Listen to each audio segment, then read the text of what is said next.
असासा जात में कब्रें और कब्रों की कमाई भी शामिल होनी चाहिए। नहीं बात करने देंगे इनको, तमाशे बंद करें तमाशे। वारी वारी बात है, आज कल और परसों की बात है। एनआरओ नहीं मिलेगा, स्पीकर साहब नहीं मिलेगा। मेरी इत्तलात भी हैं ऐसी, मुझे कुछ ज़राए से मालूम हुआ है कि कोई काबीना में मजीद कोई फर्दर कोई उखाड़ पिछाड़ आने वाला है। प्राइम मिनिस्टर के विजन से 1% भी कोई आगे पीछे हुआ वो निकाला नहीं, फारिग किया जाएगा। वज़ीर आज़म के 2 मुआविनीन खुसूसी ओहदों से मुस्ताफ़ी, जफर मिर्जा और तानिया इदरूस ने इस्तीफा दे दिया।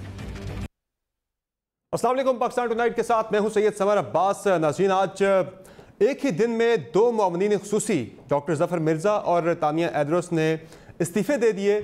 और डॉक्टर तानिया इदरूस जो कि डिजिटल पाकिस्तान की मुआविन खुसूसी थी, उन्होंने जो इस्तीफे की वजह बताई वो ये थी कि उनकी दौरी शरीयत के हवाले से बहुत ज़्यादा तनकीद की गई, इस वजह से उन्होंने वजारत छोड़ी है। और दूसरा जो डॉक्टर जफर मिर्जा साहब हैं वो ये कहते हैं कि मुआविनीन खुसूसी पर ओवरऑल जो नेगेटिव एक तनकीद हो रही थी, उस तनकीद की वजह से वो इस ओहदे से अलग हुए, इस्तीफ़ा दिया है। दोनों इस्तीफ़े मंजूर कर लिए गए हैं, लेकिन नाज़रीन मेरी इत्तलात कुछ मुख्तलिफ है। वो ये है कि इस्तीफ़े दिए नहीं गए बल्कि इस्तीफ़े उनसे लिए गए हैं, और इनकी वजह क्या है वो मैं प्रोग्राम में आगे चलकर आपके साथ शेयर करूँगा। और कुछ मज़ीद वज़रा की भी वजारतें ख़तरे में हैं, मज़ीद कौन कौन से वज़रा के इस्तीफ़े आने वाले दिनों में आ सकते हैं, ये डिटेल्स भी मैं आपके सामने रखूँगा।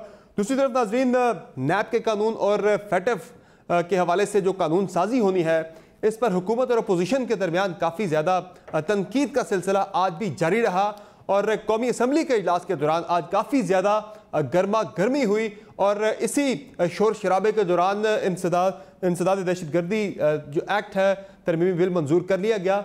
और इसमें नाज़रीन अब यह है कि चूँकि ये बिल जो है सेनेट के अंदर से भी मंजूर करवाने हैं, वहाँ पे अक्सरियत नहीं है, तो अब ये फैसला हो रहा है कि जॉइंट सेशन बुला के इन बिल जो है इनकी मंजूरी ले ली जाए, चूँकि अपोजिशन ने शदीद इसकी मुखालफत की है। लेकिन नैब के मामले पे अगर देखा जाए तो आज भी वफाकी वज़रा की तरफ से जो तनकीद अपोजिशन पर की गई, वो बार बार यही कहा जाता रहा आज पूरा दिन के अपोजिशन नैब के कानून में इस फैटफ वाले मामले के से मुतालिक जो कानून साजी है, इसकी आड़ में वो एनआरओ लेना चाहती है। तो क्या वाकई में अपोजिशन किसी एनआरओ की ख्वाहिश रखती है, या फिर मामला कुछ और है? और कुछ ऐसी चीज़ें भी मैं आपके सामने रखूँगा जो अपोजिशन के बिल के अंदर मौजूद थी, वो हुकूमती बिल के अंदर भी मौजूद है, जिसे 34 टांके आज हुकूमत की तरफ से कहा गया। ये 34 तरामीम जो कि अपोजिशन की तरफ से नैब के कानून में तजवीज़ की गई थी, उस पर बड़ी सख्त आज तनकीद की गई। लेकिन पहले हम बात करेंगे आज जो मुआविनीन खुसूसी के इस्तीफ़ों के हवाले से। और प्रोग्राम में हमारे साथ शरीक गुफ्तगू हैं जनाब सेनेटर मुसद्दिक मलिक साहब पाकिस्तान मुस्लिम लीग नवाज से। हमारे साथ प्रोग्राम में मौजूद हैं जनाब सरदार नबील गबोल साहब पाकिस्तान पीपल्स पार्टी से, और फ़रूख हबीब साहब भी प्रोग्राम में हमें ज्वाइन कर चुके हैं, पाकिस्तान तहरीक इंसाफ के रुकन कौमी असम्बली हैं, पार्लियामानी सेक्रेटरी हैं रेलवे के। बहुत शुक्रिया तीनों मेहमानों का आपने प्रोग्राम में ज्वाइन किया। नाज़रीन, सबसे पहले बात कर लें जो आज मुआविनीन खुसूसी के आज जो इस्तीफ़े आए, उसमें नाज़रीन जो कहानी है अंदर की वो मैं आपके सामने रखता हूँ। इससे पहले भी एक दफ़ा बात हमने की थी और हमने खबर दी थी कि काबीना में कुछ रीशफलिंग होने जा रही है, और उसे फैसल वाडा साहब ने कंफर्म किया था हमारी खबर को। वो पहले देख लें जी क्या थी। मेरी इत्तलात भी हैं ऐसी, मुझे कुछ ज़राए से मालूम हुआ है कि कोई काबीना में मजीद कोई फर्दर कोई उखाड़ पिछाड़ आने वाला है कोई ऐसी बात? इमरान खान साहब का विजन है, उस विजन के तहत अगर उनके साथ के लोग वजीर MNA MP चलेंगे, प्राइम मिनिस्टर के विजन से 1% भी कोई आगे पीछे हुआ वो निकाला नहीं, फारिग किया जाएगा। बिल्कुल निकाला नहीं, फारिग किया जाएगा। और तानिया इदरूस के बारे में अगर बात की जाए, जो कि डिजिटल पाकिस्तान को हेड कर रही थी, इन्होंने एक फ़ाउंडेशन भी बनाई थी, डिजिटल पाकिस्तान फाउंडेशन, जो कि रजिस्टर्ड करवाई थी SCCP में। उस पर काफ़ी ज़्यादा तनकीद इन पर आई थी कि ये कॉन्फ्लिक्ट ऑफ इंटरेस्ट है। लेकिन इसकी जो असल वजह है नाजरीन, वो इससे भी बड़ी वजह यह है कि चूँकि इन्हें जहांगीर तरीन साहब लेकर आए थे, उन्होंने इंट्रोड्यूस करवाया था खान साहब के साथ, और चूँकि तरीन साहब के साथ खान साहब के ताल्लुकात काफ़ी ज़्यादा कशीदा और ख़राब चल रहे हैं, इसलिए तरीन साहब की वजह से तानिया इदरूस को वजारत से अलग किया गया है। और दूसरा जो मामला है डॉक्टर जफर मिर्ज़ा साहब का, एक तो भारत से अद्वियात की दरामद वाला जो मामला था, उस पर काफ़ी ज़्यादा तनकीद हो रही थी, उन पर इल्ज़ाम लग रहा था, अभी तक साबित नहीं हुआ, लेकिन उन्होंने इस मामले पर उनसे इस्तीफ़ा ले लिया गया है। और कोरोना के मामले पर भी आपने नाजरीन देखा कि उनसे इख्तियारात लेके खान साहब ने ज़्यादा जो मामला थे वो डॉक्टर फैसल सुल्तान को दे दिए थे, वो उस मामले में भी ज़्यादा हमें मुतहरक नज़र नहीं आ रहे थे। तो जो भी वजह है, बहरहाल इस्तीफ़े आ गए हैं। मुसद्दिक मलिक साहब, तनकीद बड़ी थी, पिछले हफ्ते बड़ा शोर था कि ये गैर मुंतखब लोग जो हैं कैबिनेट के अंदर, 2 के इस्तीफ़े आज आगे, इन पर सवाल उठ रहा था। दोहरी शरीयत का भी हो गया और गैर मुंतखब अफराद के काबीना में बैठने के वाले से भी तनकीद थी। 2 के आगे शायद और भी आ सकते हैं। तो तारीफ़ करेंगे खान साहब के इस फैसले की? जी, मैं समझता हूँ कि जो इलेक्टेड मेंबर्स हैं, जो मिनिस्ट्रीज़ हैं, उनको चलानी चाहिए। उनको अगर मुआवनत की ज़रूरत है तो ज़रूर वो लोग जो उनकी मुआवनत कर सकते हैं, जिनके पास महारत है तकनीकी अमूर में, वो ज़रूर आएँ। मगर जिन लोगों ने वोट लिया है, जिन्होंने वापस असम्बलियों में जाना है, जैसे हमारे भाई हमारे साथ बैठे हुए हैं, ये वापस जाएंगे, लोग इनका गिरबान पकड़ेंगे, इनसे सवालात पूछेंगे। जो मिनिस्ट्रीज़ की अथॉरिटी और जो एग्जीक्यूटिव डिसीजंस हैं वो ऐसे लोगों के पास होने चाहिए। 1-2 मिनिस्ट्रीज़ के अंदर ऐसा भी है कि बज़ाहिर तो आपको एक सियासी वज़ीर नज़र आ रहे हैं, लेकिन असल में वो जो तकनीकी अमूर के माहिरीन हैं वही वजारतें चला रहे हैं। तो मैं समझता हूँ ये अच्छी डायरेक्शन है। अगर ये मैं नहीं कह रहा हूँ कि तमाम लोग जिनको महारत है उनको रिमूव किया जाए, लेकिन जिनके ऊपर वोट का बोझ है, कलम उनके हाथ में होना चाहिए ताकि लोग उनको अकाउंटेबल कर सकें। बेहतर फैसला है। मेरा तो ये ख्याल है कि देखिए 2 चीज़ें ना, एक तो आपने खुद ही बता दिया कि उनकी वो जो एक कंपनी है, हाँ, उसके बारे में एक मसला था। सर ये बेहतर चीज़ नहीं है कि एक थोड़ा सा सवाल उठा और ओहदे से अलग हो गए? मैं इसको बेहतर समझता हूँ जी। और मैं अगर उनसे लिया गया इस्तीफ़ा तो भी मैं समझता हूँ, अगर ये बात ठीक है जो आप फरमा रहे हैं, तो ये खबर तो आई थी उनके बारे में कि जैसा मैंने कहा, क्योंकि मेरे पास कोई मुसव्वदा नहीं है, कोई एविडेंस नहीं है, तो अगर जो बात आप कह रहे हैं या आपके मेहमान फैसल वाउडा साहब कह कर गए थे, अगर ये बात, वो दोनों बातें ठीक हैं, तो फिर मैं ये समझता हूँ कि दोनों अमूर पे ये एक अच्छा फैसला है। बिल्कुल सही है। लेकिन दोहरी शहरियत के तो आप पहले ही बात कर चुके हैं। ठीक है। अच्छा, अब इसमें नाजरीन सिर्फ ये 2 इस्तीफ़े आ जाए हैं और कुछ मज़ीद इस्तीफ़े भी एक्सपेक्टेड हैं, और वो किस किस के आ सकते हैं? एक तो नदीम अफजल चंद साहब वो इस्तीफ़ा देना चाह रहे थे। इमरान खान साहब से उन्होंने दरख्वास्त की थी कि मैं मुस्ताफ़ी होना चाहता हूँ, तो खान साहब ने उन्हें 2 माह का वक्त उन्हें कहा था कि 2 माह आप रुक जाएं, उसके बाद आप मुस्ताफ़ी हो जाएगा। ये भी ज़राए ने हमें बताया है कि चंद साहब का इस्तीफ़ा भी अगला आ सकता है।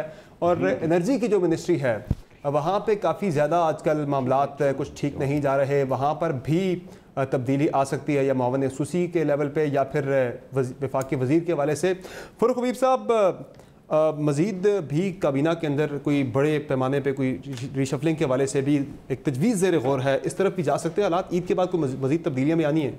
देखें, बात यह है कि वज़ीर-ए-आज़म साहब जो है वो वक्तन फ़वक्तन रिव्यू करते रहते हैं। आपके इल्म में है कि वजारतों की कारकर्दगी को, और यकीनन ये उनका प्रोग्रेटिव है कि उन्होंने किसको काबीना में रखना है, किसको नहीं रखना। लेकिन अच्छी बात है कि परफॉर्मेंस बेस्ड जो है वो रिव्यूज़ होते हैं। और जहाँ तक रही बात आपने कहा आज के इस्तीफ़ों के हवाले से, तो कुछ चीज़ें जो है वो सामने जिस तरह आई थी उन्हीं के मुताबिक जो है वो उसके ऊपर अमल हुआ है, और उनके रिज़ाइंस आपके सामने आए। अब आगे देखते हैं कि क्या सूरत हाल बनती है। मज़ीद लोगों के भी आ सकते हैं इसमें? देखिए, इसमें मैं कोई बात, क्योंकि जो शफाफियत की बात है, एक तो तनकीद, तो देखे ना, तानिया हैदरत साहब ने लिखा कि मेरी दोहरी शरीयत के हवाले से तनकीद थी, मैंने इसलिए इस्तीफ़ा दिया, बल्कि खबरें तो ये कि इस्तीफ़ा लिया गया है। और डॉक्टर ज़फ़र मिर्ज़ा साहब है कि वो गैर मुंतखब थे, SAPM बने हुए थे, वजारत चला रहे थे सेहत की, इसलिए उन्होंने उस तनकीद पे अपना इस्तीफ़ा दे दिया। दीगर कई लोग भी हैं कैबिनेट के अंदर जिनका यही मामला है, दोहरी शरीयत वाले भी हैं, गैर मुंतखब भी हैं, वजारतें चला रहे हैं, वो भी तो इनके अमल को देखते हुए तकलीद करेंगे। मैंने आपको कहा कि आप जो भी सूरत हाल डेवलप होगी आइंदा आने वाले दिनों में वो आपके सामने आ जाएगी। जहाँ तक रही बात है तानिया की, तो गूगल के अंदर काम कर रही थी, यहाँ पर आई है। एक विजन तो एक अच्छा है डिजिटल पाकिस्तान के हवाले से, दुनिया कहाँ पहुँच गई है, हम कहाँ पे खड़े हैं, और यकीनन जो है वो उससे पाकिस्तान को उससे फ़ायदा हासिल होना था। ठीक है, उनके ऊपर एक तनकीद आई, उन्होंने उसके ऊपर जो है वो रिज़ाइन किया, आपने फाउंडेशन का भी हवाला दिया कि एक फ़ाउंडेशन भी बनाई थी, लेकिन ना तो अभी तक उस फाउंडेशन को कोई फंडिंग मिली थी, ना उसके अंदर कोई बेज़ाब्तगी का मामला है। ठीक है, एक वो मामला सामने आया, उसके ऊपर आपके सामने रिज़ाइन। इस्तीफ़ा लिया नहीं है प्राइम मिनिस्टर साहब ने उनसे? देखें, अब इस्तीफ़ा आ गया, अब उसके ऊपर जितनी मर्जी आप बहस कर लें, लिया गया है या दिया गया है, मेन चीज़ तो एक्सेप्ट कर लिया। हाँ साहब ने फौरन से नहीं करना होता, वो नहीं भी होते एक्सेप्ट। पर आमिर लियाकत साहब भी कराची से चले थे पिछले हफ्ते इस्तीफा देने के लिए कौमी असम्बली की रुकनीत से, और खान साहब ने कहा बिल्कुल एक्सेप्ट नहीं करूंगा। तो जहाँ करना होता है वहाँ कर दिया जाता है, जहाँ नहीं करना होता है। अच्छी बात है, एक्सेप्ट हो गए ना। मेरा ख्याल है कुछ लोग जिनकी बड़ी वाज़ेह शक्ल में जिनकी कॉन्फ्लिक्ट सामने आए, वो ज़रूर उठाना चाहिए, इन्हें भी उठाना चाहिए। बाकी लोग भी हैं कैबिनेट के अंदर जिनका यही आ रहा जी, बहुत देखिए बात ये है, मुफादात का टकराव आ रहा है, बड़ा है कि आप एंड नतीजा देखें ना। हाँ, रिजाइन आ गया। नहीं करो 2 से शुरू है, आगे भी बात जाएगी या नहीं? बताइए। इससे ज्यादा बड़ा कॉन्फ्लिक्ट अब आप चाहते हैं कि इससे ज्यादा बड़ा कॉन्फ्लिक्ट ऑफ इंटरेस्ट जो दीगर लोगों अब आप ये चाहते हैं, लोग बैठे कैबिनेट के अब आप अंदर। ये चाहते हैं कि सब खबरें जो है वो आपको इस खास टॉपिक के हवाले से जो सेगमेंट देखने वाले तो 4 हैं ना, खबर मजीद आए, एक आध आप तशरीफ लाएं तो एक आध ब्रेकिंग देते जाएं। देखे ना, इससे बड़ा मुफादात का टकराव जो है वो दीगर लोग लेके कैबिनेट के अंदर बैठे हैं।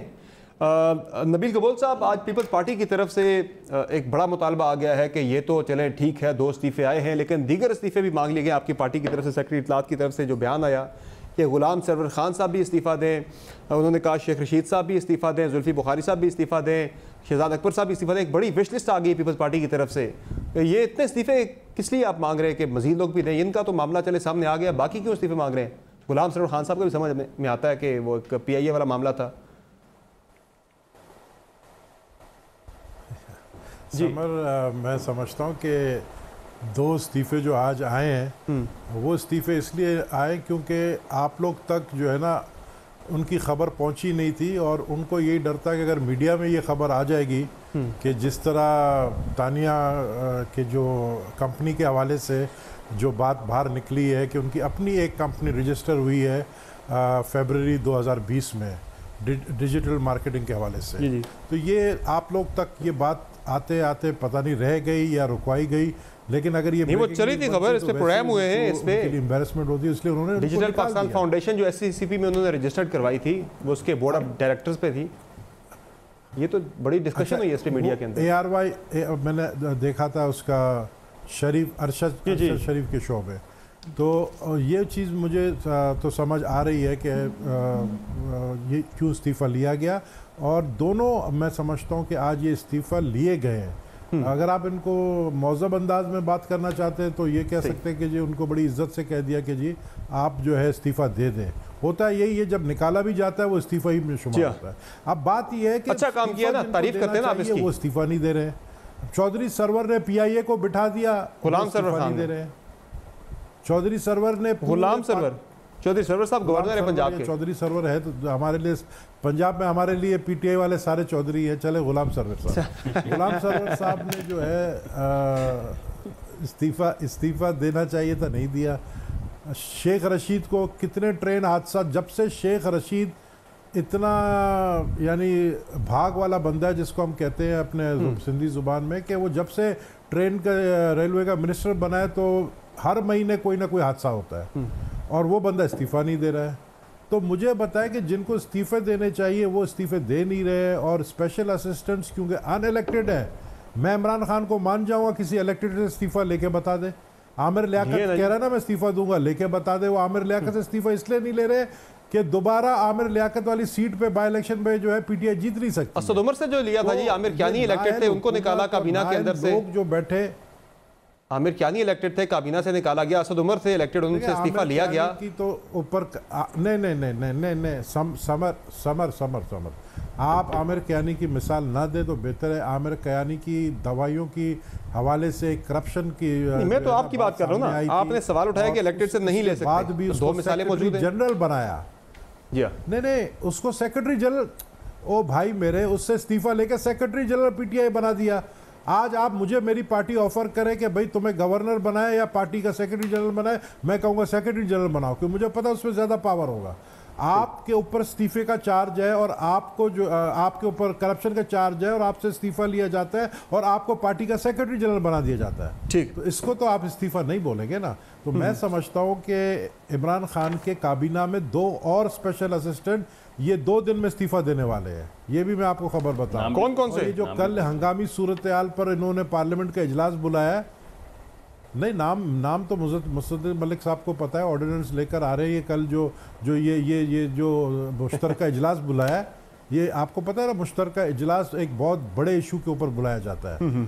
ये इशू जो है मेरे से ज्यादा मुस्तफा मलिक साहब यहाँ तो सर लेजिस्लेशन के वाले से कि वो उनके पास अक्सरियत नहीं है, उसे काउंटर करने के लिए उन्हें बुलाना पड़ गया है। कानून साजी करनी है। बताया ना कि आप यानी सियासत में भी सुन रहे हैं, अभी तक खबरें आ रही चीटिंग कर रहे हैं। आप सेनेटर मुश्तरका इजलास बुला रहे हैं ताकि आपको वोट सेनेट के और यानी कौमी असेंबली में आपकी अक्सरियत नहीं है, आप एमक्यूएम को हटा दें, आपकी गवर्नमेंट बैठ जाएगी। आप सिर्फ 4 एमक्यूएम के सीटों पे चल रहे हैं। ठीक है, आपने मुश्तरका इजलास बुलाया ताकि आप अपने जो है ऑर्डिनेंस पास करवा लें। तो ये इस तरह की हुकूमत, लंगड़ी लूली हुकूमत तो नहीं चल सकती। मैं यही समझता हूँ कि ये कोरोना ने बचाया इनको, तो कोरोना के बाद ये क्या करेंगे। ठीक है मुस्तफा साहब, ये मुश्तरका इजलास की बात की अभी नबील कबूल साहब ने, ये खबरें हमने भी देखी है, शाम से चल रही है, मुझे भी इसकी तस्दीक नहीं हो सकी। आप सेनेटर हैं, आपको कोई मालूम हुआ कि अभी आप सेनेट से ही आ रहे हैं, कोई ऐसा है? सेनेट से आ रहा हूँ अभी सीधा। जी मेरा तो नहीं ख्याल, नबील कबूल साहब की खबर ज़्यादातर सही साबित हो जाती है और अभी रात बाकी है थोड़ी। नहीं, ये खबर तो चल रही है मीडिया के में। जी लेकिन मेरे ख्याल में ऐसा नहीं होगा, मेरे ख्याल में ऐसा नहीं हो रहा। उसकी वजह ये है कि आज बहुत लेदे हुई सेनेट के फ्लोर के ऊपर, और ऑपोजिशन ने इसरार किया कि जो आपका तरीक़ाकार है कि आपने एक ऑर्डिनेंस ले कर दिया या बिल ले कर दिया और अब आप कह रहे हैं आओ इस पे वोट करो, ये मुनासिब तरीक़ाकार नहीं है। तो जब बहुत ज़्यादा धुआंधार तकारीर हुई और ये वाज़े हो गया कि ये बिल पास नहीं होगा, तो मैं समझता हूँ चेयरमैन साहब ने थोड़ी वो अच्छा मतानत और जहानत दिखाते हुए उन्होंने कमेटी को रेफ़र कर दिया है। तो अब सुबह जब कमेटी बैठ के इसको ऊपर करेगी, पूरा तज्जिया करेगी और फिर वापस सेनेट में लेकर आएगी, तो फिर उसकी मुताबिकत से वोट होगा। और अगर वो वोट डिफीट होता है तो फिर जॉइंट सेशन में ये जा सकती है। तो मेरे ख्याल में कल तो कम से कम जॉइंट सेशन अनलाइकली लगता है, कमेटी में चला गया, कल कमेटी में चला गया और कल ही कमेटी को कहा गया है कि वो वापस अपनी तमाम तजावीज़ जो हैं वो हाउस में वापस लेकर आएँ, और हो सकता है कल उस पर वोट हो सकता है परसों उस पर वोट हो, मगर ये जॉइंट सेशन कल वाला मुझे लगता है कि ऐसा नहीं मामला कल होगा। सही है, लेकिन सर नैब वाले मामले पे काफ़ी लेदे हो रही है और आज भी शाह महमूद कुरैशी साहब ने ऑफ़र तो दी है कि हम दोबारा भी बातचीत कर सकते हैं आपके साथ, लेकिन साथ साथ जो आज पूरा दिन इस नैब वाले कानून के वाले से जो तनकीद आती रही हुकूमती वज़रा की तरफ से, वो तो इसे NRO प्लस करार दे रहे हैं।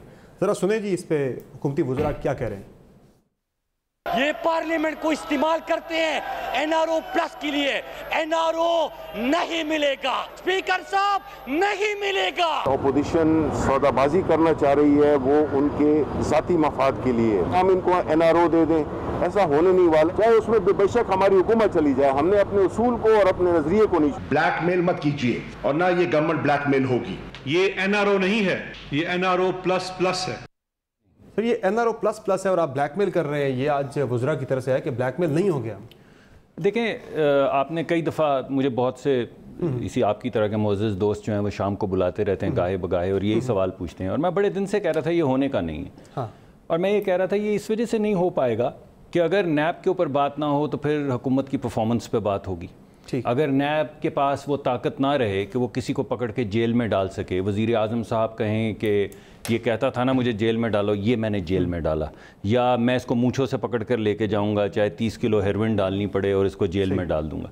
तो अगर ये कैपेबिलिटी नहीं रहेगी किसी को जेल में डालने पे की, या किसी पे हेरोइन डालने की, या किसी को फांसी की चक्की में रखने की, in spite of all the decisions जो आ रहे हैं, आप सुप्रीम कोर्ट के फैसले पे आप कई प्रोग्राम कर चुके हैं, इसके अगर बड़ी इंटरेस्टिंग उस पे ऑर्डर आया, अगर ये ताकत हुकूमत से चली जाए और वो किसी को जेल में ना डाल सकें, तो आप फिर मुझे ये बताइए कि हुकूमत क्या कारकर्दगी अपनी दिखाएगी। और आप शाम को अगर नैब पे प्रोग्राम ना करें, अगर किसी को कैद करने पे प्रोग्राम ना करें, किसी पे हेरोइन डालने पे प्रोग्राम ना करें, तो फिर आपको कारकर्दगी पे प्रोग्राम करना पड़ेगा। कारकर्दगी पर भी रोजाना बात होती है। जी मैं मगर देखिए ना, अभी हम ज़्यादातर अक्सर मैं तो प्रोग्राम्स में जाता हूँ, नैब पकड़ लिया, चोर है, नहीं चोर है, ये चोर है, ये ब्लैक ज़्यादा बचाया जाता है। हम उसी को शाम को आकर शो पे डिस्कस कर रहे हैं। हम तो बड़ी वाज़ेह शक्ल में कह रहे हैं कि अगर रवैया ये है, अगर नुक्ता नज़र ये है कि ये NRO है, तो आप अपने घर रखिए, ठीक है, हमें नहीं चाहिए कोई भी तरमीम नैब में। मुसीबत ये है कि अगर आप किसी भी बिल पे, आज भी यही तकारीर हुई है सेनेट के फ्लोर पे भी, कि अगर आप किसी भी बिल के ऊपर जब हम पार्टिसिपेट करने लगें और आप ये कहें कि ये आप चोरी अपनी छुपाने की या NRO लेने की कोशिश करें, तो उसका सियासी जवाब बड़ा वाज़ेह है कि रहने दें। 34 तरमीम आई हैं अपोजिशन की तरफ से, उसमें बहुत सारी ऐसी है कि वाकई में वो नैब को बिल्कुल गैर मौसर। देखिए मैं तो इस वजह से एक जो सजा याफ्ता शख्स है वो पार्लियामेंट का मेंबर भी बन जाएगा, उसको उसकी वो नाअहलियत ख़त्म हो जाएगी, फिर नाअहलियत 10 साल से कम करके 5 साल कर दी जाए। इसे पर्सन स्पेसिफिक भी कहा जा रहा है कि कुछ आपकी पार्टी के लोगों को फ़ायदा पहुंचाने के लिए ये तरमीम तजवीज़ की गई है। फिर चेयरमैन नैब की 4 से 3 साल कर दी जाए। फिर उसके अलावा इसमें दीगर जो चीज़ें सामने आई थी कल, वो तो आ रहा पोजीशन। देखिए, अगर आप मुझसे ईमानदारी से पूछें तो मैं समझता हूँ कि नैब की कुछ रिवायात ऐसी हैं, कुछ कल्चर ऐसा है, कुछ तारीख़ ऐसी है कि नैब का मकसद एहतसाब अब नहीं है। नैब का मकसद इंतकाम है, और इंतकाम भी सियासी इंतकाम है। ये मकसद है नैब का। और मुझसे मुझसे आप पूछें, देखिए, या तो आप एक कोई नई तंजीम बनाएं जिसके अंदर कवानीन को ख़त्म करके, जी, जिसके अंदर कवानीन ऐसे हों जिनका ताल्लुक सिर्फ एहतसाब से हो, और तरीक़ाकार ऐसा हो कि कोई भी हाकिम वक्त जो है वो किसी अपने सियासी हरीफ को इस तरह जेल में नाम लेके बता के वुज़रा प्रेस कॉन्फ्रेंसेस करके कि फ़लाँ दिन इसकी बारी है, ये पकड़ा जाएगा, फिर वो पकड़ा जाए, ये ना हो सके। ठीक है, ये ना हो सके कि कोई भी वज़ीर, 3 वज़ीर बैठ के प्रेस कॉन्फ्रेंस करें और नैब का जो एविडेंस है वो कहीं से उनके पास आ जाए और वो एविडेंस दिखाएं, ऐसे करके वो स्क्रीनों पर तमाम दिन चलता रहे एविडेंस, मगर जब वो अदालत में जाए तो पता चले वो बोगस था और वो रेफरेंस भी दायर ना हो। तो ये तो इसी नैब के अंदर बेहतरी करके भी ये देखिए, मगर देखिए, एक रिवायत है ना, आप जब से देखना शुरू कर दें तो आपको एक ही रिवायत नजर आएगी कि कुछ लोग नैब ज़दा होते हैं, उन नैब ज़दा लोगों पे जब बोझ मुकदमों का डाला जाता है जी, तो वो नैब ज़ादे बन जाते हैं। फिर वो नैब ज़ादे जो हैं वो दोबारा से अगर आपकी बात ना माने तो नैब ज़दा हो जाते हैं।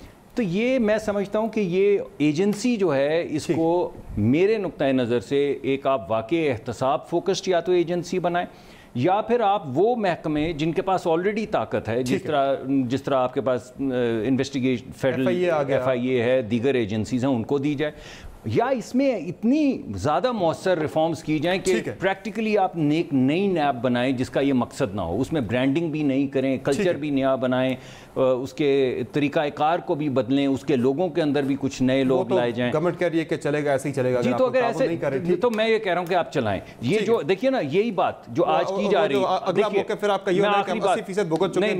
देखिए, मैंने आपको ये नहीं कहा, मैं आपको ये कह रहा हूँ, आप हाकिम वक्त है ना, आपका जोर चलता है, चला लें, ठीक है, हम इसमें क्या कर सकते हैं। लेकिन अगर आप ये चाहें कि आप हमें शाम को कहेंगे तुम ब्लैकमेल कर रहे हो, तुम NRO ले रहे हो, तो हमारा जवाब फिर ये कि आप मत करें, आप चलाएं इसे। ठीक है, अब आज सुप्रीम कोर्ट की तरफ से भी जो हुक्मनामा आया है नैब के वाले से, उसमें यह कहा गया है कि नैब का दफ्तर खुद करप्शन रेफरेंसेस के फैसले में ताख़ीर का जिम्मेदार है।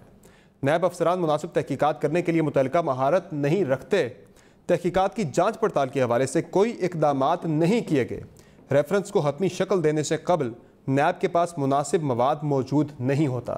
चेयरमैन पहले रेफरेंस की जांच पड़ताल करे और अपनी राय पेश करे। रेफरेंस दायर होने पर 1 माह में फ़ैसला होना चाहिए। अगर चेयरमैन समझते हैं कि टीम मौसर नहीं तो अपनी टीम की तब्दीली के लिए इक़दाम करें। फ़रूख हबीब साहब, ये जो आज 34 टांके कहा गया अपोजिशन की तरफ से जो तरामीम तजवीज़ की गई हैं नैब के कानून के अंदर, उसमें बहुत सारी चीज़ें ऐसी भी हैं, मैं इनकी निशानदेही करता हूँ, जो कि आपके हुकूमती बिल जो है उसके अंदर भी मौजूद हैं, और कुछ सुप्रीम कोर्ट की हिदायत हैं जो अपोजिशन ने अपने बिल के अंदर शामिल की, जिन्हें आप 34 टांके कह रहे हैं। एक है जी, अच्छी नीयत पे अगर किसी ने कोई काम किया है, उस पर आता है मामला, उसने करप्शन नहीं की, खुद पैसा नहीं बनाया, तो उस पर कार्रवाई नहीं होगी। ये हुकूमती बिल के अंदर भी, अपोजिशन के अंदर भी है। टैक्स मामला को अलग रखा जाए नैब से, ये हुकूमती बिल के अंदर भी, अपोजिशन के बिल के अंदर भी है। और FPSC से नैब के मुलाजमीन भर्ती किए जाएँ, ये दोनों तरफ है, अपोजिशन और गवर्नमेंट के। फिर सुप्रीम कोर्ट की जो हिदायत थी 30 दिन का टाइम फ्रेम, अपोजिशन ने 6 माह का टाइम दिया, इसमें ज़मानत का इख्तियार एहतसाब अदालत को दिया जाए। यासिर सईद खोसा साहब भी कह चुके हैं नैब की अहलियत नहीं रेफरेंस ठीक बनाने की, ये सुप्रीम कोर्ट कह चुकी है। गिरफ्तारी का इख्तियार रेगुलेट किया जाए, ये जस्टिस मकबूल बाकर साहब कह चुके हैं।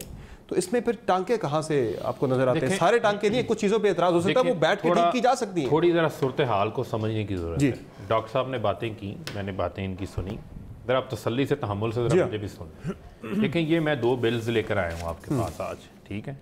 ये 2 बिल जो हैं वो 1 जनवरी के अंदर ले होता है, जो फॉरेन ऑफिस की तरफ से है, UN सिक्योरिटी काउंसिल के हवाले से, जो आज पास हुए हैं। एक एंटी टेररिस्ट एक्ट के अंदर अमेंडमेंट है जो FATF की रिक्वायरमेंट है, सही है, जो मेरी रिक्वायरमेंट नहीं है, इनकी ख्वाहिश के ऊपर नहीं है। ये कौमी सलामती का मामला है कि FATF की एक ग्रे लिस्ट पाकिस्तान के ऊपर लटक रही है, क्योंकि हमारे मुल्क के अंदर मनी लॉन्ड्रिंग होती रही है, हमारे मुल्क के अंदर TTs आती रही हैं, और मनी लॉन्ड्रिंग किन्होंने की, TTs किन्होंने लगवाई, ये सारी कौम को पता है। इस पे अब उस हवाले से ये बिल जब जनवरी फरवरी के अंदर इंट्रोड्यूस होते हैं और वहाँ की स्टैंडिंग कमेटी से भी पास हो जाते हैं, लेकिन अपोजिशन इंतज़ार करती है कि क्योंकि ये टाइम बार है, अगस्त के अंदर जो है वो एशिया पैसिफिक ग्रुप की रिव्यू कमेटी का इजलास होना है जिनके अंदर ये बिल्स जाने हैं, पाकिस्तान ने अमल दरामद करके बताना है। गवर्नमेंट जब इनको लेकर आती है तो आप उसको साथ में लिंक कर देते हैं नैब अमेंडमेंट के हवाले से। नैब में तो 10 साल तो इनकी हुकूमत भी रही ना, नैब के ऊपर भी हम कहते हैं नैब लॉज के ऊपर अमेंडमेंट्स होनी चाहिए। बड़ा सुन लें, आप क्यों नहीं लेके आए, लाएं असेंबली में, लेकिन उसको इंटरलिंक कर दिया गया कि नहीं इसके साथ बैठ के आप इसका भी फैसला करें। अब मामला ये है कि ये बिल्स इंपॉर्टेंट हैं, ये आज पास हो गए। मुझे ये बता दें, मुझे ये बता दें, 7 अगस्त को अगर इसकी डेट आ रही है आपके पास, एक डेडलाइन आ रही है, तो आप 27 जुलाई को क्यों लेके आ रहे हैं? नहीं, आपके पहले भी आप समझ लें, यही तो बात हम इनसे तकाजा कर रहे थे कि ये कौमी सलामती का मामला है, आप अपने जाती मामले को इसके ऊपर हावी ना करें। लेकिन उन्होंने कहा नहीं, म्यूचुअल लीगल असिस्टेंस वाला जनवरी में आप लाए थे, ये वाले बिल तो अभी 27 जुलाई को आए। नहीं, ये भी इनकी भी डेट्स हैं, मैं आपको बता रहा हूँ। म्यूचुअल लीगल असिस्टेंस वाला बिल तो नेशनल असेंबली से फरवरी का पास होकर सेनेट के अंदर गया, सेनेट ने तो उसको हाथ लगाना पसंद नहीं किया, उस पर भी आता हूँ, मुझे जरा एक्सप्लेन कर लेने दें। अब मामला ये है कि जब आप नेशनल सिक्योरिटी को पर्सनल सिक्योरिटी के ऊपर, जाती मफाद के ऊपर तरजीह देंगे तो फिर इस किस्म का मामला होगा। अब आप आ जाएं नैब लॉज के ऊपर। अब ये कहते हैं जो फैसले ये 10 साल में नहीं कर सके, ये कहते हैं नैब अमेंडमेंट्स लेकर आते हैं, कहते हैं 10 घंटों में फैसले करें। भाई अब ये इनके ऊपर डिस्कशन होनी है। आप क्या पॉइंट्स लेकर आते हैं? जब हम कहते हैं ये एनआरओ मांगा गया है, ये हमसे पूछते थे ना एनआरओ किसने मांगा, ये इनका ड्राफ्ट सबसे बड़ा एनआरओ है, ये एनआरओ प्लस है, कैसे? ये कहते हैं कि 1999 से, सुन लेना, 1999 से पीछे के केसेस नहीं सुने जा सकते। जो आपने हवाला दिया जिसको कन्विक्शन हो गई, वो बंदा दोबारा पार्लियामेंट के अंदर आ सकता है। 5 साल से पिछले केसेस नहीं सुने जा सकते। ये वो तमाम अमेंडमेंट्स हैं जो पर्सन स्पेसिफिक है, जो तमाम अमेंडमेंट्स हैं वो पर्सन स्पेसिफिक हैं। ठीक है, डॉक्टर साहब ने जितनी बातें की, डॉक्टर साहब बड़े समझदार आदमी हैं, डॉक्टर साहब से राय ले लेते। कुछ सवाल आपसे करना चाह रहे हैं, जो ऑपोजिशन ने बनाई अमेंडमेंट्स, वो डॉक्टर साहब की भी राय शामिल कर लेते, वो चीजें ले आते। नबील कबूल साहब कोई नुक्ता मैं भी कुछ कहना चाहूंगा नबील साहब। नबील कबूल साहब जी, मैं इतनी देर से अपने दोनों दोस्तों की बातें सुन रहा हूँ। मुझे ये बताया कि ये कहते हैं कि जी हमें कोई जल्दी में बिल कोई पास हमने नहीं करा। आज राजा परवेज अशरफ ने बड़े अच्छा एक पॉइंट उठाया। राजा परवेज अशरफ साहब ने कहा कि एक बिल जो स्टैंडिंग कमेटी में गया है, अभी तक स्टैंडिंग कमेटी से वापस उसको आना है, और उसका भी हमें अभी तक जो है उस बिल के हवाले से कोई फैसला स्टैंडिंग कमेटी में नहीं हुआ है। उस बिल को कल ला रहे हैं और पास करने की कोशिश कर रहे हैं। मुझे बताएं, जब आप कुलभूषण यादव को सहूलत देने के लिए एक जल्दबाजी में बिल पास करवाते हैं कि उसको अपील का हक देते हैं, एक मतलब पाकिस्तान का दुश्मन मुल्क का एक रॉ का एजेंट को सहूलत देने के लिए एक बिल लेकर आते हैं, और पहली दफ़ा पाकिस्तान की तारीख में हुआ है, और उसको क्या सहूलत दिया है कि उसको अपील का हक दे दिया है। हाई कोर्ट को अपील का हक दे, हाई कोर्ट में अपील का हक दे दिया है। तो पाकिस्तान के अंदर ऐसे बड़े इश्यूज हैं। मुझे बताएं कि कभी पाकिस्तान में आपने देखा है कि एक ही वजारत में, इंटीरियर मिनिस्ट्री में 2 मिनिस्टर हैं।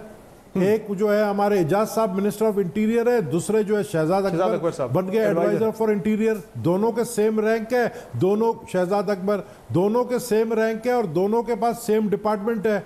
और शहजाद अकबर साहब को बिठाया है कि सिर्फ और सिर्फ सैफुर रहमान का किरदार का जो अदा किया सैफुर रहमान ने, वही किरदार आज शहजाद अकबर अदा कर रहे हैं। सिर्फ नैब में तरामीम नहीं, नैब में तरामीम क्या आपने कहा, ये लोग कह रहे जी हम एनआरओ प्लस हम नहीं देंगे। तो भाई आप एनआरओ प्लस तो कुलभूषण यादव को दे दिया है। हम कहते हैं कि इमरान खान आने वाले दिन तुम्हारे लिए कल तो आप लोग जाओगे पीटीआई वाले जेल में जाओगे, आप लोग के लिए आलमी जिम्मेदारी है, ऑब्लिगेशन है, इंटरनेशनल ये भी आईसीजे का डिसीजन आया हुआ है, हमने इसे फॉलो करना है कि पहले पीटीआई को फायदा तो कोई नहीं, गवर्नमेंट को उसको कुलभूषण यादव को आप बैठकर उसके एविडेंस इकट्ठा करते हैं। लेकिन जो कुलभूषण यादव वाला मामला है वो तो एक इंटरनेशनल ऑब्लिगेशन है पाकिस्तान के ऊपर ना, आईसीजे के फैसले के तहत वो कोई पीटीआई की गवर्नमेंट को उसका फायदा तो नहीं है, कुछ ज़्यादा ऑब्लिगेशन तो जो भी है। आपने जल्दबाजी में आपने नहीं, मेरा कहने, आपने ऑब्लिगेशन की बात मैं मान लेता हूँ, इंटरनेशनल ऑब्लिगेशन है, आपको बिल पास करवाना था, उसको अपील का हक देना था।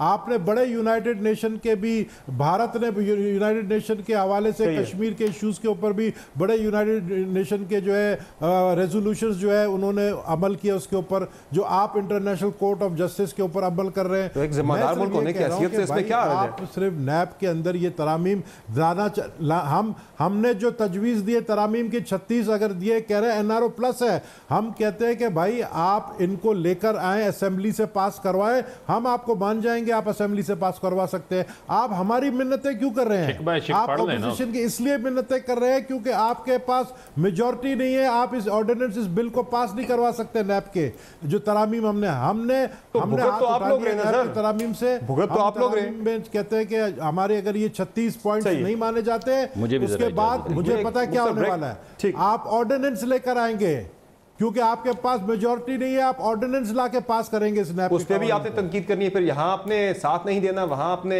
ऑर्डिनेंस आता है, फिर आप तनकीद करेंगे कि ये पार्लियामेंट के होते हुए ये ऑर्डिनेंस लेके आ गए हैं। मुझे हमारी बात नहीं मान रहे ना, मुझे एक ब्रेक लेनी है। वो तो कह रहे हैं आपकी बात माने के नैब बंद हो जाएगा, फिर मांग रहे, वो कह रहे हैं आपकी बात माने के नैब बिल्कुल बंद हो जाएगा, गैर मौसर हो जाएगा। तो बिलावल ने तो कहा है नैब को बंद करें, उनकी प्रेस कॉन्फ्रेंस सुना दें, वो तो कहते हैं नैब को बंद कर दें। चले, मुझे एक मुख्तसर ब्रेक लेनी है सर, ब्रेक लेते हैं, ब्रेक से वापस आते हैं, डिस्कशन को यहीं से आगे कंटिन्यू करेंगे। नाज़रीन हमारे साथ रहेगा।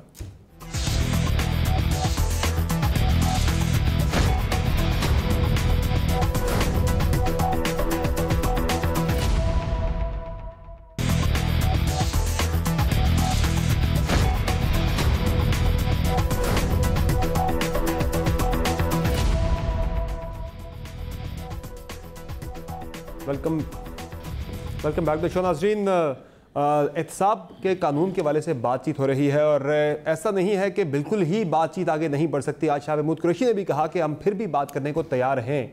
अब कुछ चीज़ें ऐसी हैं कि जिन पे गवर्नमेंट और अपोजिशन का इत्तफाक राय हो भी सकता है, जिनमें फॉर एग्जांपल जो रिमांड है वो 90 दिन से कम करके 14 दिन कर दिया जाए, जो गिरफ्तारी का इख्तियार है वो चेयरमैन नैब के बजाय एक एहतसाब अदालत के पास चला जाए, या फिर एक कमेटी हो, या फिर उसके साथ साथ फिर जो ज़मानत दिए जाने का इख्तियार है वो हाई कोर्ट के बजाय एहतसाब अदालत को दिया जाए। अगर ये तीन बुनियादी चीज़ें भी अगर एड्रेस हो जाती हैं तो फिर भी बहुत सारे कंसर्न्स जो अपोजिशन के इस कानून के वाले से वो मेरे ख्याल से काफ़ी हद तक एड्रेस हो सकते हैं। बाकी चीज़ें अगर नहीं भी होती, अगर गवर्नमेंट और अपोजिशन दोनों थोड़ा थोड़ा अगर अपनी स्टेटेड पोजीशन से ज़रा पीछे हटे तो मेरे ख्याल से ये बुनियादी चीज़ें एड्रेस हो सकती हैं। डॉक्टर साहब, ये इन चीज़ों पे तो इत्तेफाक हो सकता है, गवर्नमेंट कह रही है हम बातचीत अभी भी करने को तैयार है। मैं आपको 3 एग्जांपल्स देता हूँ, उससे आपको पता चलेगा कि यहाँ पर हो क्या रहा है। देखिए, पहले नैब, आप नैब की बात करें, नैब से शुरू हो जाते हैं। नैब का एक ऑर्डिनेंस आया था, उस ऑर्डिनेंस में क्या था? उसमें कहा था कि ये कानून है, ये लागू होगा, मगर ना होगा कारोबारी लोगों पर, बिजनेसमैन पे लागू, और ना होगा सिविल सर्वेंट्स पे जो दस्तखत करते हैं, जो फैसला करते हैं। ओके, ठीक है, कर दिया। अब सवाल ये उठाया गया कि फिर सियासतदानों पे क्यों होगा?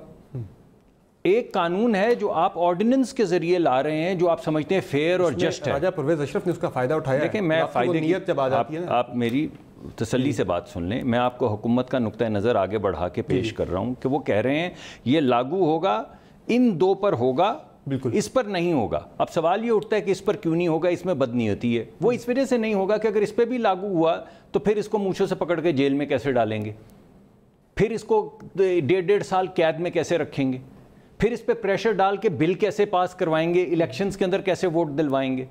इस वजह से आप पे हुकूमत का जो तर्ज अमल है, जो सोच है, वो इस पे आया होती। चलें इसको छोड़ दें 1 मिनट के लिए। क्या आपने बनाया कानून, उसमें कोई पार्टिसिपेशन नहीं है ऑपोजिशन की, आपने कहा ये सिर्फ सियासतदानों पे लागू नहीं होगा क्योंकि ये हमारे सियासी हरीफ हैं, इनको पकड़ना है। अब इसको छोड़ दें, वाली बीच में शिकवा। अब दूसरी बात डाल दें, दूसरी डाल देते हैं। दूसरा बिल आया अभी जो बहुत ले दे के बाद कुछ वापस सुनने में आया हुआ है, अभी हमारे सेनेट में तो नहीं आया।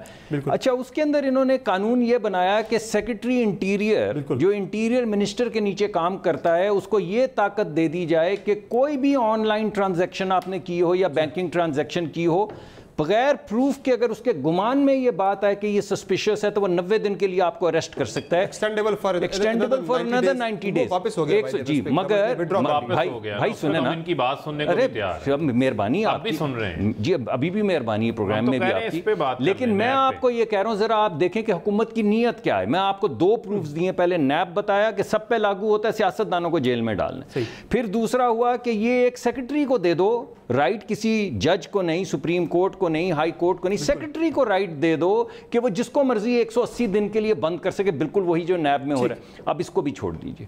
तीसरा ये कुलभूषण साहब वाला जो बिल इन्होंने पास किया, आपको ज़रूरत थी, इंटरनेशनल कवानीन के तहत आपकी ऑब्लिगेशन थी, जैसा कि आप कह रहे थे। ऑब्लिगेशन किसकी थी? एग्जीक्यूटिव की नहीं थी, पार्लियामान की थी, क्योंकि ये कानून साजी का अमल था। तो आपने जब बना दिया एक ऑर्डिनेंस, आपको ज़रूरत थी, 2 महीने से चल रहा है, इससे पहले भी एक इजलास हो चुका है, आपने वो पार्लियामान जिसका हक है, जो वोट लेकर आते हैं, उनके सामने डिबेट के लिए क्यों नहीं रखा? आप ये बताइए, आपने किया ये कि जो डिबेट हो सकता है काम होना चाहिए था। हमें भी मालूम है कि इंटरनेशनल ऑब्लिगेशंस है, हम भी उतने ही पाकिस्तानी हैं। ठीक नहीं है यार, आप मुझे बताएं, मैंने आपको 3 ऑर्डिनेंसेस बताए हैं, आप कहें तो मैं 30 और पेश कर देता हूं। इंटेंशन का मसला हर जगह नहीं, सिर्फ इंटेंशन नहीं है, ये स्ट्रैटेजी है, सिर्फ इंटेंशन नहीं है। इस स्ट्रैटेजी के जरिए आप लोगों को कैद में डालते हैं।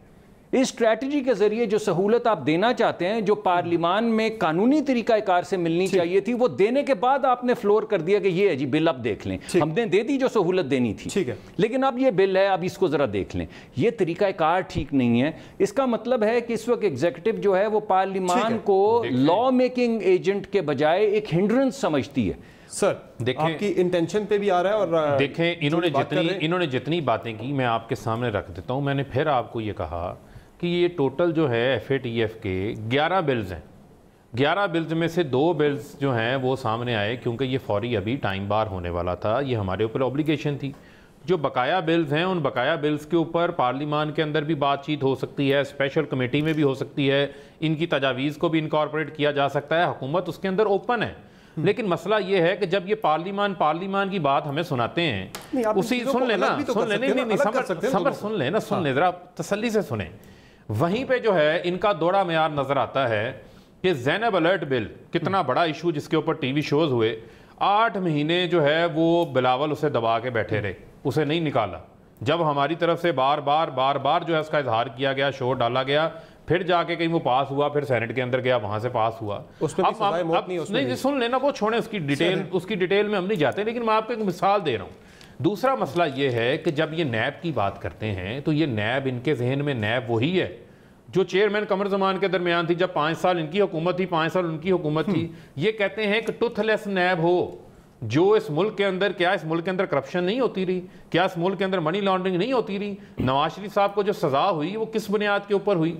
आज वो बेशक इलाज की गर्ज से बाहर गए हुए हैं, वो एहतसाब अदालत नहीं फैसला किया है, सुप्रीम कोर्ट ही यहाँ पर गॉडफादर के, सिसिलियन माफिया के जो है वो कमेंट्स देती रही है कि किस तरीके से चीज़ों को मैनिपुलेट किया जाता है, किस चीज़ से जजेस को धमकियां लगाई गई, किस चीज़ से जो है वो सिस्टम को ब्लैकमेल किया जाता रहा, किस चीज़ से लोगों की जो है वो टेलीफोन कॉल्स टेप की जाती हैं। ये तमाम तर चीज़ें यहाँ का हिस्सा हैं। अब मसला ये है, बड़ा दिल दिखाना होता है, आपने कुछ बात सुननी होती है, कुछ पे आप कहते हैं बिल्कुल ही करना, बिल्कुल ही आपकी चीजें सुनने के काबिल ही नहीं। देखें, सुने बात सुने, हम बातचीत करने को तैयार हैं, लेकिन रैशनल बात करें ना। NRO तो ना मांगे भाई मेरे, NRO नहीं हम दे सकते, एक ही जवाब है, NRO नहीं दे सकते। आप बात वो करें, सुन लेना, क्योंकि हम तो NRO नहीं मान रहे। सुन ले सर, प्लीज सुन ले, आप ना मांगे, लेकिन मेरा मौकफ है ना, मुझे तो बयान करने हैं अपना मौकफ। हम ये समझते हैं कि ये NRO है, क्योंकि NRO इस वजह से है कि अगर आज ये आप बिल्स पास कर दें तो इनके ये केसेस खत्म हो जाते हैं, क्योंकि चौधरी शुगर मिल का केस भी 99 से पहले का है। 5 साल में अगर आपने करप्शन नहीं पकड़ी तो उसके ऊपर आप बात नहीं कर सकते। मियां साहब को सजा हुई है, अगर आज ये अमल दरामद हो जाए तो 5 साल बाद उनकी सजा खत्म हो जाएगी, वो दोबारा इलेक्शन लड़ लेंगे। तो ये इतनी सादा बात नहीं है। लोगों को हमें सच बोलना चाहिए कि आप माने कि आप पर्सन स्पेसिफिक जो है वो अमेंडमेंट्स का बिल बनाकर लेकर आए, जिसको आपने नथी किया फैटफ के साथ, गवर्नमेंट को ब्लैकमेल करने की कोशिश की। हम नहीं होते ब्लैकमेल। 2 खानदानों पर डाल दिया। सिर्फ 1 मिनट दीजिएगा। देखिए, पहली बात यह कि फैटफ का मामला आज 29 जुलाई को हमारे सामने बिल आया है, और हमने इमरजेंसी के अंदर मीटिंग कॉल की है, सेशन भी अटेंड करेंगे, मीटिंग भी अटेंड करेंगे, बिल के ऊपर बाकायदा पूरी कमेटी तवज्जो भी देगी, राइट? सही। अब सवाल ये पैदा होता है, ये तारीख आज पता चली है अगस्त 5 की, यानी जब से मुझे भी सर मुझे भी तो बात करने देना। मैं आपको ये कह रहा हूं कि आप एक दिन में, ताकि हम हमें कौमी सलामती, भाई कौमी सलामती हम भी तो उसके मुहाफिज हैं, आप अकेले मुहाफिज तो नहीं कौमी सलामती के, हम भी पढ़ेंगे तो कौमी सलामती में कोई फैसला करेंगे। आप पे तो इल्जाम लग रहा है, आप पे पीपल्स पार्टी पे कुछ खानदानों पे इल्जाम लग रहा है, 2 खानदानों पे। आज शहजाद अकबर साहब ने इस पे बात की है, वो क्या इल्जाम है जरा दिखाएं जी। पाकिस्तान ग्रे लिस्ट में फाइनली 2018 में दाखिल हुआ, उस वक्त हमारी हुकूमत नहीं थी। 2018 से पहले आप देखिए किस वजह से पाकिस्तान ग्रे लिस्ट में गया, तो 2 ही चैंपियन निकलते हैं उस जमाने के। एक चैंपियन है फेक अकाउंट्स का केस, दूसरा चैंपियन खानदान भी है, वो है टीटी शरीफ खानदान। इन चीजों की वजह से हम ग्रे लिस्टिंग में गए। एक मिनट ठहरिए। आज फ्लोर के ऊपर सेनेट के आज कहा है वजीर कानून ने वहां पे कि हमने वही किया, ये उस कुलभूषण के हवाले से जो पीएमएलएन ने कहा किया। मुझे सेनेट के चेयरमैन ने इजाजत नहीं दी, मैं बड़ी देर बटन दबाता रहा 5 मरतबा। मैं कहना ये चाहता था, जो अब मैं उन्होंने इजाजत नहीं दी तो आपके प्रोग्राम के तवस्सुत से कह देता हूं, तो उस वक्त जो आपने हमें कहा था, आज हम आपको वही कहें। जो आप नेशनल सिक्योरिटी के मामलात अभी ये उठा रहे हैं, ये जो आपने अभी क्लिप चलाया है, जो बातें आपने उस वक्त कही थी, क्या आज हम जो आप हरकत कर रहे हैं वही बातें आपको कहें? आपकी हम पॉलिसी पे तनकीद करते हैं, हमने कभी आपके पेट्रियटिज्म पे तनकीद नहीं की, कभी आपको ये नहीं कहा कि आप। मैं आपकी दोबारा आता हूं, नबील कबूल साहब, ये मामला सारा फेटअप वाला आप पे डाल दिया गया है कि आप लोग जिम्मेदार हैं इसके, ये 2 खानदान टीटी और जाली अकाउंट्स वाले जो यहाँ पे लेके गए, हमें धकेला है ग्रे लिस्ट के अंदर। नहीं, ये तो शहजाद अकबर ने वो बात की है कि FATF का हमारे ऊपर डालने का मकसद इनका क्या है कि ये हमारे ऊपर ये भी केस बना देंगे दहशतगर्दी का। पहले तो करप्शन, डाकू, सब कुछ ये बोलते रहे, अब तो दहशतगर्द भी बनाना है। वो तो कानून ले लिया वापस ना। देखें, FATF में अगर ये कहते हैं पीपल्स पार्टी और मुस्लिम लीग नून के दौर में ग्रे लिस्ट में हम गए हैं, तो मुझे जी दोबारा रब्ता करते हैं, रब्ता मुनक़ता हो गया। जी मैं इस पे ऐड कर, देखें शहजाद अकबर साहब ने जो बात की, उन्होंने एक तनाजुर में बात की। जो फैटफ देख रहा है वो मनी लॉन्ड्रिंग को देख रहा है, वो टेरर फाइनेंसिंग को देख रहा है, टीटीज को देख रहा है, जो टेररिस्ट भी फाइनेंसिंग करते रहे। मैं इनके ऊपर बात नहीं कर रहा, आपने 2 खानदानों से जोड़ दिया मामला सारा। सुन लें, देखें टीटीज तो लगती नहीं है ना हमारे मुल्क के अंदर, ना टीटीज लगती, कानून साजी होती, ठीक है, तो ना फैटफ ये मनी लॉन्ड्रिंग। बात मुकम्मल कीजिएगा, शोर पड़ता। मेरे ख्याल में अभी बात क्या मुकम्मल करें, अब ये सुनते भी नहीं है ना हमारे पीटीआई के दोस्त, लेकिन हमारे मुस्लिम लीग के भी दोस्त जो है, क्योंकि हम दोनों के इल्जाम है, तो कराची में पानी ज्यादा आया हुआ है, इस्लामाबाद नहीं है। आपकी आवाज इस्लामाबाद नहीं आ रही पानी की वजह से। आपसे सिर्फ भाई 5 किलोमीटर दूर बैठा हूँ। अगर मुझे पता होता कि मुझे स्टूडियो आने में इतना फायदा है तो मैं शायद स्टूडियो आ भी जाता, क्योंकि स्टूडियो में ये फायदा है कि फिर बोलने का भी मौका मिलता है। जी सर, मुसद्दिक मलिक साहब और आप दोनों जो है ना, सर हमें ये लगा कि आप शायद कराची हैं। बात ये नहीं भाई, मैं सिर्फ 5 किलोमीटर दूर बैठा हूँ आपसे। मैं सिर्फ ये कहना चाह रहा हूँ कि एक तो आपने बात बुला दी हमें, मैं ग्रे लिस्ट की बात करूँगा। आप कह रहे, आप शहजाद अकबर ने कहा कि इस 2 पार्टी की वजह से हम ग्रे लिस्ट में आए हैं, खानदानों की वजह से। तो भाई आप 2 साल ग्रे लिस्ट से व्हाइट लिस्ट में ले आते ना यार, आप ले आते ना, हम आपको सपोर्ट करेंगे इसमें, हम आपको पूरी सपोर्ट, क्योंकि ये आप लोग का मसला नहीं है, ये पाकिस्तान का मसला है। बिल्कुल, अगर खुदा ना ख्वास्ता कल हम इस ग्रे से ब्लैक में चले गए, फिर हम क्या करेंगे? ठीक, तो आप लोग के पास देखे ना, आपके 2 मिनिस्टर हैं इंटीरियर के, आपने एक मिनिस्टर को बना दिया है, एक बेचारा हमारा जो वो है मिनिस्टर इंटीरियर, वो तो कोई नजर नहीं आता है। शहजाद अकबर को एहतसाब के लिए बनाया गया है, ठीक है, उसको इंटीरियर भी साथ में दे दिया। अब आप FIA से हमें उठवाओगे, ठीक है, अभी आप देखना ना क्या होने वाला है। ये जो बिल है इसके ऊपर ब्लैकमेल करोगे हमें, ठीक है, मुझे FIA से भी उठवाओगे, हमें जो है मुझे ब्रेक लेनी है, मैं ब्रेक के बाद दोबारा आपकी तरफ आ रहा हूँ सर। नज़ीर ब्रेक लेते हैं, ब्रेक से वापस आएंगे तो डिस्कशन को यही से आगे कंटिन्यू करेंगे, हमारे साथ रहिए।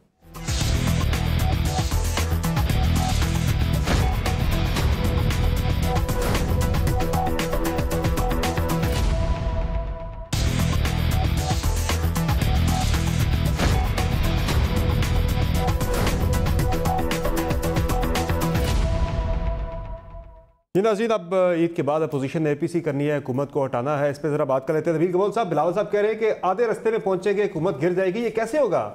यहाँ तो पहले आपकी किरदार हम सुन रहे हैं। आप देखें, अगर चेयरमैन बिलावल ने ये बात की है तो उसके पीछे कोई ज़रूर हमारे पीछे कंटेनर वाला वक्त और वो कंटेनर वाला जो एक हाथ था वो हमारे पीछे तो है नहीं आजकल। तो हम ये नहीं कहेंगे कि हमारे पीछे थर्ड एम्पायर है, लेकिन हमें ये पता है कि पब्लिक बाहर निकलने के लिए बहुत तैयार है। इस वक्त मौलाना साहब को भी थर्ड एम्पायर समझा जा रहा है। आ जाएगी तो अगर इफ्तिखार चौधरी जो है अगर बहाल हो सकते हैं तो फिर मेरे ख्याल में इस हुकूमत के लिए भी खतरा बढ़ सकता है। ओके डॉक्टर साहब, मौलाना फजल रहमान पे सारा डिपेंड करता है और शहबाज शरीफ पे। थर्ड एम्पायर पे आप फिर भी डिपेंड करें सर, पहले आप या पहले आप? सर मेरा ख्याल है सर 3 रास्ते हैं, हुकूमत गिरे या ना गिरे, 3 रास्ते हैं जो हमारे पास ऑपोजिशन के पास हैं। एक तो हमारे पास पार्लिमानी रास्ता है कि जो भी इनका बिल आएगा जो अवामी मुफाद में नहीं होगा हम अपोज करेंगे और प्रेशर डालेंगे। दूसरा हमारे पास तरीका ये है कि इनके अगर आप हलीफ देख लें, MQM देख लें, बाकी तमाम हलीफ देख लें, उनकी और इनकी पार्टी के अंदर से भी देख लें जो आवाज़ें आ रही हैं, तो अगर सियासी जमातें मिलती हैं और एक वोट ऑफ कॉन्फिडेंस होता है तो वो भी तरीका कार है। अवामी तहरीक तीसरा, ये दोनों सर सोल्यूशन नहीं है। हमारा ये ख्याल है कि मेल्ट डाउन हो रहा है। मैं बात खत्म कर देता हूँ, मईशत का मेल्ट डाउन है। और बात ये है कि अपोजिशन खुद एक दूसरे की अपोजिशन है। अपोजिशन की जो है मुतालबात के अंदर जान कोई नहीं है। इनका एक ही मामला है कि एहतसाब बंद करो और हमें जियो और जीने दो। चलें, जियो और जीने दो। बहुत शुक्रिया जी तमाम मेहमानों, आपने प्राइम में ज्वाइन की इजाज़त दीजिए। अल्लाह हाफ़िज़।